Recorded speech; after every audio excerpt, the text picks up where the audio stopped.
The unexpected arrival. The silence of space around Earth had never felt so heavy with tension. Admiral Marcus Chen stood in the observation deck of Orbital Defense Station Prime, watching the endless patrol routes of humanity's largest military fleet. 12 years of isolation had changed everything. Where once civilian transport ships had moved freely between the inner planets, now only military vessels dared to travel beyond Earth's protective grid. The quantum detection array suddenly blazed with alerts across every screen in the command center. Chen's aide, Lieutenant Sarah Kim, rushed to his side with a data pad that trembled slightly in her hands. "Admiral, we're detecting a massive spatial distortion at the edge of the system. Something large is coming through what appears to be an artificial wormhole." Chen felt his stomach tighten. The Dominion Alliance had promised humanity 30 more days before their final ultimatum expired. If they were arriving early, it meant Earth's desperate diplomatic efforts had failed completely. "Sound general quarters across all stations. Bring the defense grid to maximum power." "How large is this contact?" Lieutenant Kim consulted her readings again, her face growing pale. "Sir, it's a single vessel, but the energy signatures are unlike anything in our database. The ship is approximately 800 meters long, similar to our deep space exploration vessels, but the power output is impossible. It's generating more energy than a small star." Through the observation deck's reinforced windows, Chen could see the point of light growing brighter against the star field. As the mysterious ship drew closer, its design became visible on the enhanced imaging systems. The hull was sleek and organic-looking, covered in patterns that seemed to shift and flow like living metal. Strange energy fields wrapped around the vessel, bending light in ways that hurt to look at directly. "Admiral," called Commander Torres from the communication station, "we're receiving a transmission. It's on standard human frequencies, but the signal is impossibly clear despite the distance. Someone wants to talk." Chen nodded grimly. "Put it through." The main display flickered to life, revealing a face that Chen recognized despite the 12 years that had passed. Captain Elena Vasquez looked older, but not in the way that time usually aged people. Her eyes held a depth that seemed to see beyond the physical world, and when she moved, it was with a precision that suggested enhanced reflexes. Behind her, the bridge of her ship showed technology that blended human design with something far more advanced. "Admiral Chen," Captain Vasquez said, her voice carrying warmth despite the serious situation. "Permission to dock with Defense Station Prime. I know we've been gone longer than planned, but we need to talk immediately. Earth is in more danger than you realize." Chen stared at the screen in disbelief. The UES Wanderer and her crew of 57 had been presumed lost 12 years ago during a routine survey mission to the Kepler system.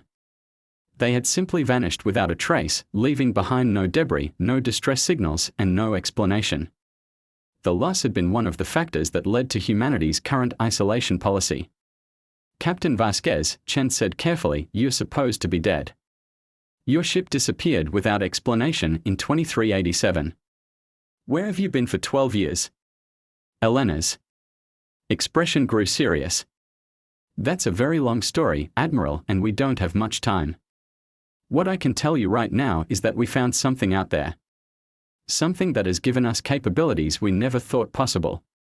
But more importantly, we learned about threats to this galaxy that make the Dominion Alliance look like a minor disagreement between neighbors." Lieutenant Kim was monitoring the tactical displays and spoke up urgently. "Admiral, our weapon systems can't get a lock on their ship. It's like they are phase shifting in and out of normal space. Even when we can see them, the targeting computers report that nothing is there." Chen felt a chill run down his spine.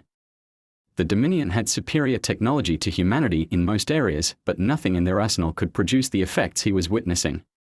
If Captain Vasquez and her crew had somehow acquired technology that advanced, it changed everything about humanity's current situation. "Permission granted, Captain," Chen said. "Dock at Bay 7. But I'm warning you, we'll have security teams standing by. A lot has changed since you left, and trust is in short supply these days." Elena nodded understanding. "I wouldn't expect anything different, Admiral. But when you see what we've become and what we've learned, you'll understand why. We return now. The Dominion Alliance isn't humanity's real enemy. There's something else coming, something that will require every species in the galaxy to work together if we want to survive. As the transmission ended, Chen watched the Wanderer approach the docking bay with impossible grace. The ship moved through space like it was swimming through water, its hull rippling with energy patterns that defied explanation. When it finally settled into the docking clamps, the entire station hummed with residual energy that made the hair on everyone's arms stand up. Dr. Rebecca Stone, the station's chief science officer, appeared at Chen's side with readings that made no sense. Admiral, that ship is partially existing in dimensions we can't even measure. The energy signatures suggest they've somehow learned to manipulate matter and space at the quantum level. If these readings are accurate, they could reshape reality itself on a limited scale. Chen assembled his senior staff in Conference Room Alpha, the most secure location on the station. When Captain Vasquez and her officers arrived, the difference was immediately apparent. They moved with a synchronization that suggested they were sharing information at a level beyond normal human communication. Their eyes held an alertness that seemed to process multiple streams of data simultaneously. Captain, Chen began, before we discuss where you've been, I need to brief you on our current situation. 12 years ago, shortly after your disappearance, first contact was made with a coalition of alien species calling themselves the Dominion Alliance.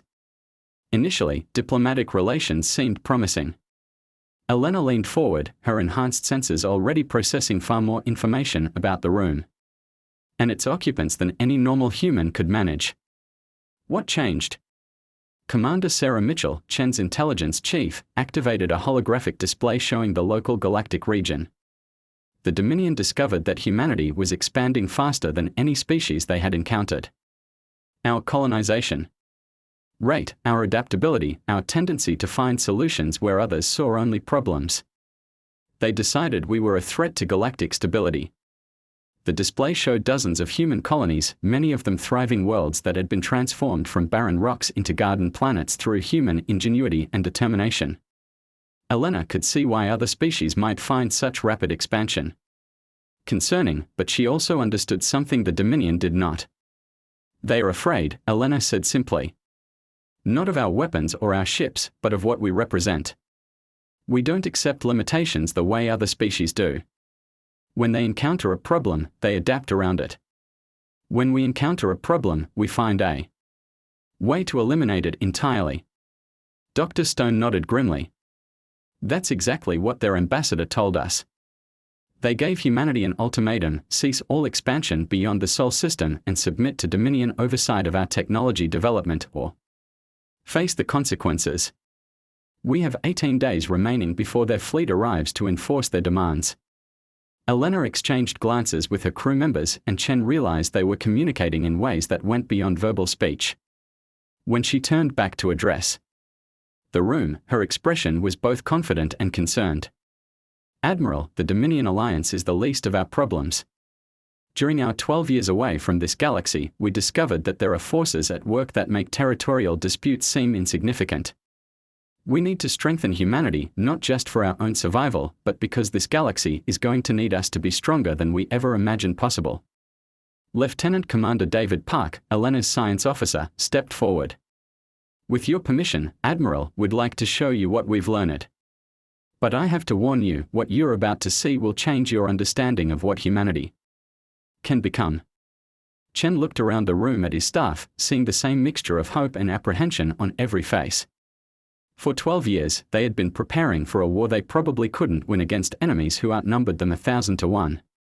Now, the crew of a ship that should have been lost forever was offering possibilities that seemed too good to be true. Show us, Chen said. What we learned in the void, the memory was as clear as if it had happened yesterday, though 12 years had passed since the UES Wanderer first encountered the spatial anomaly that would change everything. Captain Elena Vasquez stood in the secure briefing room, but her enhanced consciousness was simultaneously reliving that fateful day when her routine survey mission became something that defied every law of physics known to humanity. It started as a simple mapping assignment, Elena began, her voice taking on the measured tone of someone recounting events that still seemed impossible. We were cataloging the outer planets in the Kepler 442 system when our sensors detected something that shouldn't exist. A wormhole was forming spontaneously in empty space, but not like any theoretical model we had studied. Dr. Rebecca Stone leaned forward, her scientific curiosity overriding the security concerns that filled the room. Spontaneous wormhole formation is theoretically impossible without massive gravitational manipulation or exotic matter we've never observed. Elena's science officer, Lieutenant Commander David Park, activated a portable holographic projector. That filled the room with a three-dimensional image of swirling energy patterns. That's what we thought too. But this wormhole wasn't being created by any external force we could detect. It was as if space itself was responding to some kind of signal or invitation. The hologram showed the wanderer as it had been 12 years ago, approaching the anomaly with standard scientific protocols. Admiral Chen watched the recreation with growing amazement as the wormhole began to exhibit behaviors that violated everything humanity understood about physics. The gravitational effects were completely wrong, continued Elena. Instead of the massive tidal forces that should have torn our ship apart, the wormhole seemed to be actively protecting us. It was creating a stable corridor through space-time. Almost like it wanted us to enter. Chief Engineer Maria Santos, who had been with the Wanderer since the beginning, spoke up. Our instruments were going crazy. The energy readings suggested we were looking at technology that could reshape the fundamental forces of the universe. But there was no sign of any civilization that could have built such a device. Elena resumed her account, her enhanced memory, allowing her to recall every detail with perfect clarity. We had a choice. Protocol demanded that we maintain a safe distance and report our findings to Earth Command.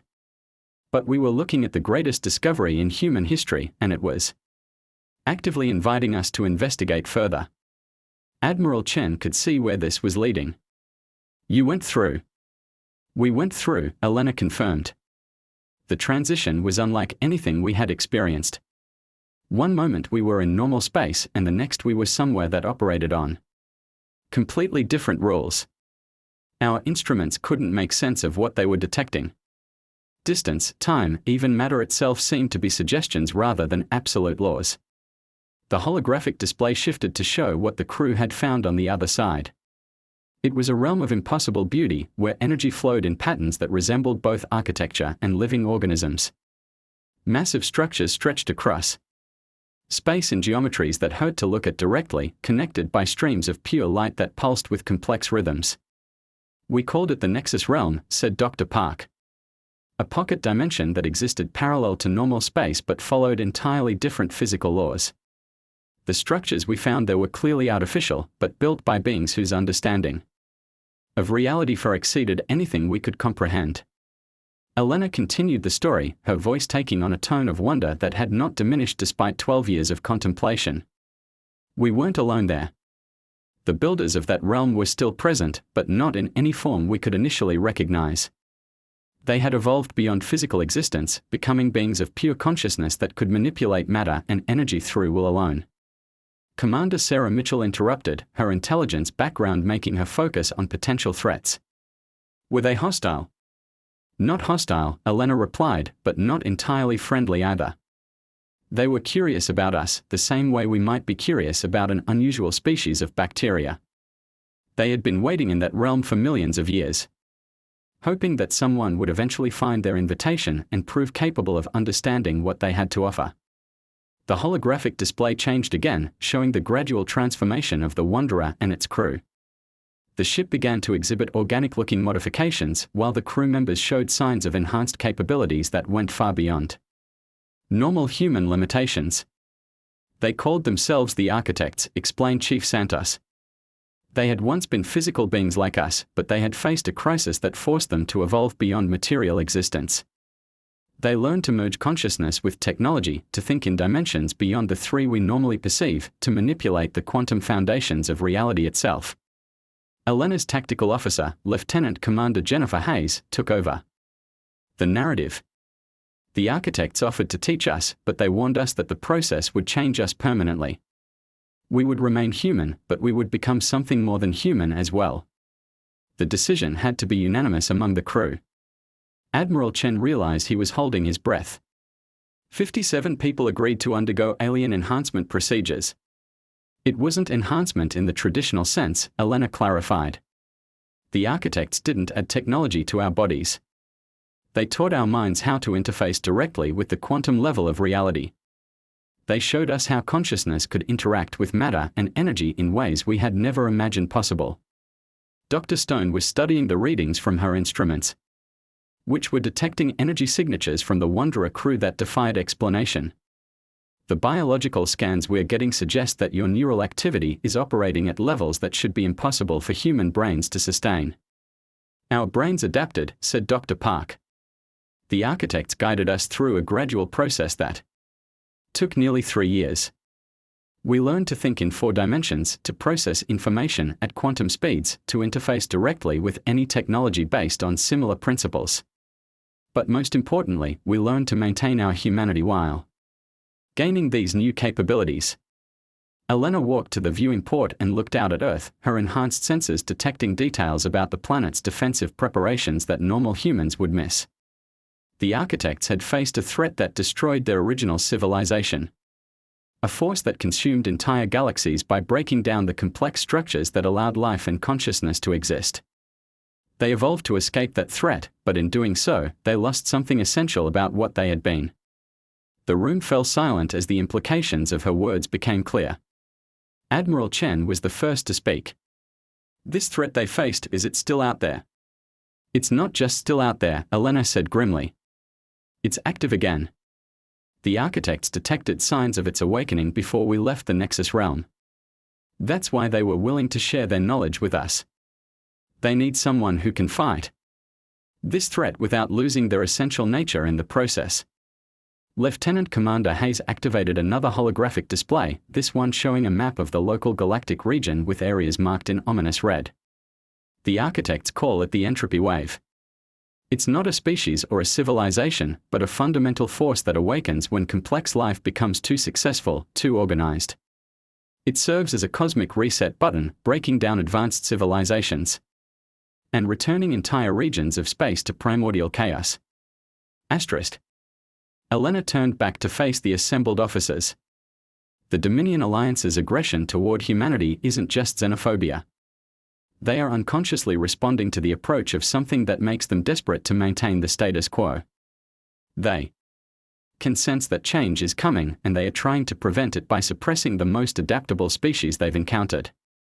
Chief Santos brought up technical schematics of the Wanderer's current configuration. The ship itself has been transformed. We can phase in and out of normal space-time, manipulate matter at the molecular level, and interface directly with any technology through our enhanced consciousness. But more importantly, we can do things that even the architects couldn't manage. Such as, asked Admiral Chen. Elena smiled, and for the first time since the briefing began, she looked genuinely optimistic.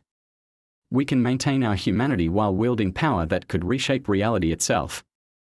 The architects lost their essential nature when they evolved beyond physical existence. But humans are stubborn. We refuse to give up what makes us who we are, even when we are becoming something more. Dr. Park concluded the briefing with a warning that chilled everyone in the room. The entropy wave is approximately 18 months away from reaching this region of the galaxy. The Dominion Alliance's ultimatum, the military buildup, humanity's isolation, none of it will matter if we can't find a way to work together against what's coming. Elena looked around the room at the faces of Earth's military leadership, seeing the same mixture of hope and fear that she had felt when the architects first revealed the true scope of the threat facing the galaxy. The good news is that we've learned how to fight something that consumes civilizations. The bad news is that we'll need every species in this region of space to cooperate if we want to survive. Admiral Chen stood up, his decision already made. Captain Vasquez, I'm recommending to Earth Command that you be given full authority to prepare humanity for this threat. What do you need from us? Elena's expression grew determined. Time, resources, and the willingness to become something the galaxy has never seen before. We need to show the Dominion Alliance that humanity isn't their enemy, but their best hope for survival. And we need to do it in 18 days, before their fleet arrives and makes cooperation impossible. The briefing room fell silent as everyone contemplated the magnitude of what they were facing. In 18 days, humanity would Either find a way to unite with their enemies against an existential threat, or the galaxy would face the entropy wave divided and vulnerable.